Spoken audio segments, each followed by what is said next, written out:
coisa que eu gosto muito, que é histórias em quadrinhos. Cleiton, o que você tá lendo, Cleiton? O Monarca da Mônica. E pô, tu sabia que as HQs nasceram nos Estados Unidos? Sério? Não sabia. Mas sabia que vende mais no Japão do que nos Estados Unidos? É? É verdade. É muito interessante. Sabia que quem vende mais no Brasil é a Maurício de Souza? Sei, por isso que eu tô lendo o Monarca da Mônica. Legal. Eu tô lendo uma revista aqui de dois caras que moram aqui em São Luís, Divisão 5. É que nem a Turma da Mônica Jovem. Sério? São Mangá. eles? Mangá? É. Só que em São Luís não fazia esse tipo de revista não. Pois é, também não sabia. Até pegar esse livro e ler. Ah, vamos falar com os autores que fizeram o livro da Divisão 5? Bora! Rafa Santos. E Wagner Elias. Bom, então eu comecei a gostar de quadrinhos desde criança. Meus pais, eles compravam para mim gibi da Mônica, da Disney, e eu sempre gostei. E aí, conforme eu fui crescendo, o gosto por quadrinhos não foi só de querer ler, mas de querer fazer também. Então eu comecei a inventar minhas histórias, meus personagens, e hoje eu tento ganhar um troquinho com isso, né? Fazendo os nossos personagens, eu e o Wagner, a gente tenta criar histórias legais que divirtam não só nós, mas os outros, os leitores, que eles possam também se interessar pelo nosso trabalho. Bom, então, para eu aprender a desenhar, primeiro a gente vai observando e imitando. Então, aqueles personagens que a gente gosta quando é criança, geralmente a gente tenta imitar aquele desenho. Então, eu tentava imitar o desenho Turma da Mônica, eu tentava imitar o desenho do Disney, e aí do Mickey, do Pato Donald. Aí depois foi aparecendo os personagens de desenhos animados, e eu tentava desenhar os Power Rangers, os Dragon Ball e assim por diante. Então essa imitação é normal quando a gente começa. Aí com o tempo você vai procurando entender como é que é feito a mecânica, né, do desenho, e aí você vai criando de fato o gosto por querer saber as técnicas, né? Então eu fui procurando técnicas de desenho, como desenhar uma mão, como desenhar uma mão, como desenhar o pé, como desenhar a cabeça, a anatomia, né? E aí isso você vai aprimorando até que você consegue ter uma arte mais ou menos apreciável. Só que o artista é assim, a gente está sempre buscando aprimorar. Então a gente está sempre estudando, buscando livros sobre anatomia, sobre técnicas de narrativa visual e assim por diante. Bom, então, como a gente sabe, os quadrinhos não é só a parte do desenho, é a parte da história. E a história envolve você escrever uma história. Você tem que inventar uma história, fazer aquele personagem ir do ponto A para o ponto B, né? É isso que a gente quer ver numa história em quadrinhos. Então, a gente vai buscando, eu fui buscando modelos nesse sentido. Como? Buscando os roteiristas, né, que são aqueles caras que vão atrás de como criar uma história legal. Só que eu tento procurar não só os roteiristas de quadrinhos. Quando eu assisto um filme, quando eu assisto um seriado, um desenho animado, eu tento imaginar como é que aquele roteirista ele chegou para conseguir desenvolver aquela história, né? Às vezes tem uma cena de ação, aí eu tento pensar como é que aquele roteirista ele conseguiu imaginar essa cena, esses acontecimentos. E aí eu tento, da mesma maneira, fazer com relação às minhas histórias, né? Então eu presto atenção nas histórias, não só histórias em quadrinhos, mas filmes, seriados, séries. Eu tento entender como é que, por exemplo, eu assisto um filme, aí eu vejo como é que aquele roteirista ele conseguiu criar aquela cena, aquela sequência de acontecimentos. Então eu tento usar as mesmas técnicas para também criar as minhas histórias. Então, por exemplo, o meu editor, o editor é aquela pessoa que nos ajuda a produzir um trabalho legal na área dos quadrinhos. Aí o meu editor ele me mandou um arquivo, um livro sobre técnicas de roteiro. E aí eu li essas técnicas, tentei usar aquilo que eu li para desenvolver boas histórias e continuo todo o tempo melhorando. Agora, é sempre um esforço, a gente tem que saber aprender a escrever bastante, escrever bem, né, para a gente poder apresentar o nosso roteiro para o desenhista, para outra pessoa que vai desenhar a nossa história, talvez, né? Então, tudo isso é importante, saber gramática bem, saber usar a língua portuguesa da maneira correta para poder a gente apresentar a nossa ideia da melhor forma possível. Então, nessa atividade de roteiro, de criar histórias, quando a gente percebe, por exemplo, os filmes, quadrinhos de outros países, como por exemplo dos Estados Unidos, do Japão, que geralmente são os mais populares aqui no Brasil, a gente percebe que nessas histórias eles usam elementos do cotidiano daqueles países, né? A gente vê, por exemplo, o Homem-Aranha, ele escalando os prédios lá de Nova York.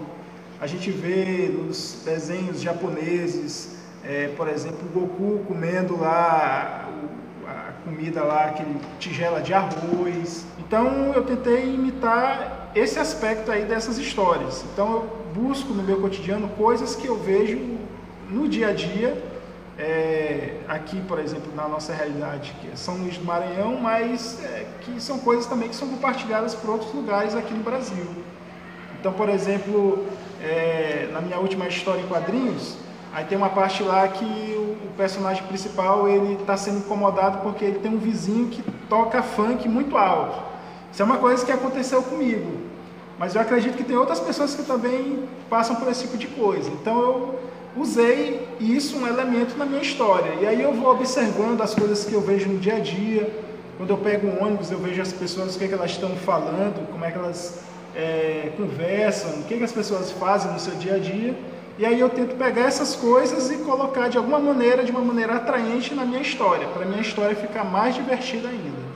Assim como o Rafael e a maioria dos quadrinistas, né, eu comecei desde gurizinho mesmo a gostar de quadrinhos. Foi o que me formou a minha leitura, né?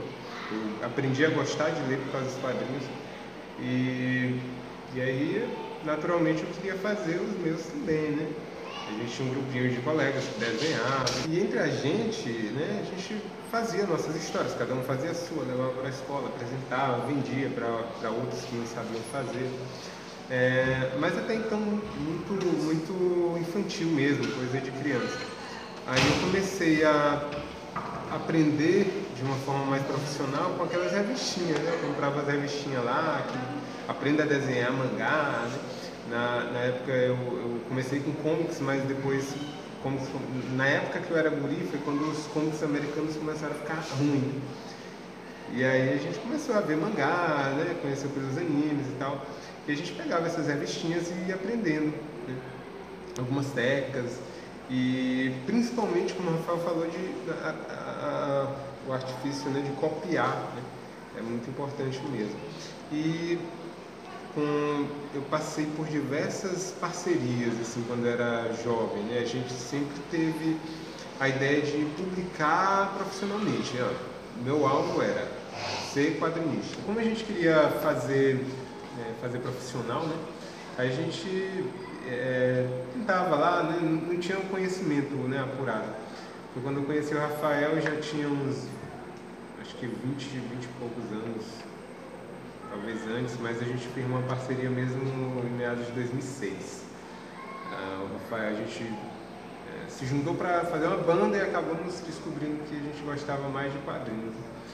E começamos a desenhar juntos, né? No início cada um fazia a sua história, mas a gente percebeu que dava para a gente completar a arte um do outro, né? O Rafael roteiriza muito bem, o cara tem uma habilidade de escrever muito boa, genial, que eu não tenho. E eu já desenho, né? Eu tenho uma técnica de desenho mais apurada, né? Apesar de que ele desenha muito competentemente. O fato é que a gente juntou a arte de cada um, né? O melhor que havia em cada um, e começamos a fazer nossas histórias em parceria, né? A gente continua cada um com seus projetos particulares também, mas as coisas que a gente faz para a editora, para publicar nacionalmente ou para concursos, a gente faz junto, né? Porque junto é o melhor de cada um. E assim que a gente começou a gente formou grupos de biteiros, né? Grupo, né? Na verdade uma dupla, né? Nós dois apenas, e começamos a fazer essas histórias, mandar para as editoras, participar de concurso. E a gente participou de dois concursos. Na verdade, a gente participou de um concurso da editora JBC e mandamos trabalhos para outras editoras quando a Draco chamou a gente, né? selecionou a gente para uma coletânea. No mesmo dia que nós ganhamos o concurso da JBC. Um dia só a gente foi selecionado para 2 publicações em 2 editoras diferentes. E aí foi o Escarrabrasa na JBC, né? Um capítulo, um one shot é uma história curta, né, de um capítulo só. E na Draco a gente publicou o Divisão 5, né, o capítulo 1, capítulo piloto, na verdade, né. E eles gostaram muito, né, a gente ganhou o primeiro lugar, eles gostaram pra caramba, aí chamaram a gente para fazer uma série, né. A partir daquele capítulo a gente continuou a história. E surgiu aí, né, essa aqui é a coletânea, né, a primeira história é a nossa, né, deixa eu mostrar aqui, não sei se dá pra ver, a primeira história é a nossa, do Divisão 5, e daqui surgiu a série, né, aqui está o primeiro volume, a partir daquele capítulo continua, e a gente já está, essa aqui já está à venda nas livrarias, né? Na internet você encontra, na Saraiva, na livraria Leitura, eu acho, né? Na Amazon. E a gente já está em produção aí, a edição número 2, né? Vão ser no total 5 edições. E aí a gente espera agradar a galera. Até agora a gente está tendo bons resultados aí, né? O pessoal está dando boas respostas. A Divisão 5 é a história que a gente está publicando atualmente. Está no volume 1, o volume 2 está em produção, e a história fala sobre um carinha, o Hit, que é esse carinha assustado que está aqui na capa. Ele é um mentiroso, cara que mente, ele ganha a vida com a mentira, né? O cara é não tem nada na vida, mas ele consegue ganhar a vida enganando as pessoas, fingindo ser quem ele não é. E de repente ele se vê numa situação que ele entra numa encrenca por causa da mentira dele.